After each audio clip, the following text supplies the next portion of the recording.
Hello friends, welcome to மக்கள் சேவை channel. இன்றைக்கி நம்ம ஒரு முக்கியமான இன்ஃபர்மேஷன் பற்றி தான் பார்க்க போகிறோம்.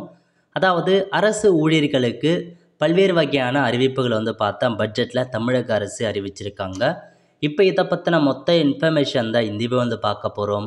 இந்த வீடியோ ஸ்கிப் பண்ணாமல் ஃபுல்லாக பாருங்கள். அது மட்டும் அல்ல, இந்த வீடியோ நிறைய பேருக்கு ஷேர் பண்ணுங்கள். ஓகே, அதாவது அரசு ஊழியர்களுக்கான முக்கிய அறிவிப்பு கொடுத்துருக்காங்க. ஃபஸ்ட் அறிவிப்பு என்ன? அரசு அலுவலர்கள் எதிர்பாராத விதமாக விபத்தில் இறந்தாலோ நிரந்தர ஊனம் அடைந்தாலோ தனிநபர் விபத்து காப்பீட்டு தொகையாக 1 கோடி நிதி வழங்க வங்கிகள் முன்வந்துள்ளன அப்படின்றத சொல்லியிருக்காங்க.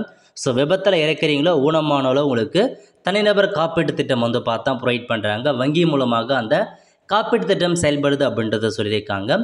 விபத்தில் இருந்த அரசு அலுவலருடைய குடும்பத்தை திருமண வயதை எட்டியுள்ள மகள்களின் திருமண செலவுகளுக்கு தலா 5 லட்சம் வீதம் 10 லட்சம் வரை நிதியுதவியாக வங்கிகள் வழங்கும்.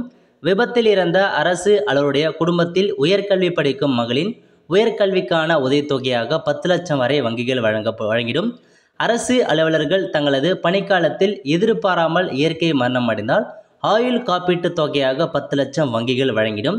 தனிநபர் வங்கிக் கடன், வீட்டுக்கடன், கல்விக்கடன் ஆகியவற்றை அரசு அலுவலர்கள் பெறும்போது உரிய வட்டி சலுகைகள் வழங்கிடவும் முக்கிய வங்கிகள் முன்வந்துள்ளன அப்படின்றத சொல்லியிருக்காங்க. ஸோ அரசு ஊழியர்களுக்கு வங்கிகள் சார்பில் பல்வேறு வகையான சலுகை வழங்குறாங்க அப்படின்ற மாதிரி தமிழக அரசு பட்ஜெட்டிலும் போது இன்றைக்கி தெரிவிச்சிருக்காங்க. ஸோ இதான் உங்களுக்கான இன்ஃபர்மேஷன். அவ்வளோ ஃப்ரெண்ட்ஸ், கண்டிப்பாக இந்த பிடிச்ச லைக் பண்ணுங்கள். அது மட்டும் அல்ல, இந்த வீடியோ நிறைய பேருக்கு ஷேர் பண்ணுங்கள். அடுத்து ஒரு நிலையில் சந்திப்போம். நன்றி, வணக்கம்.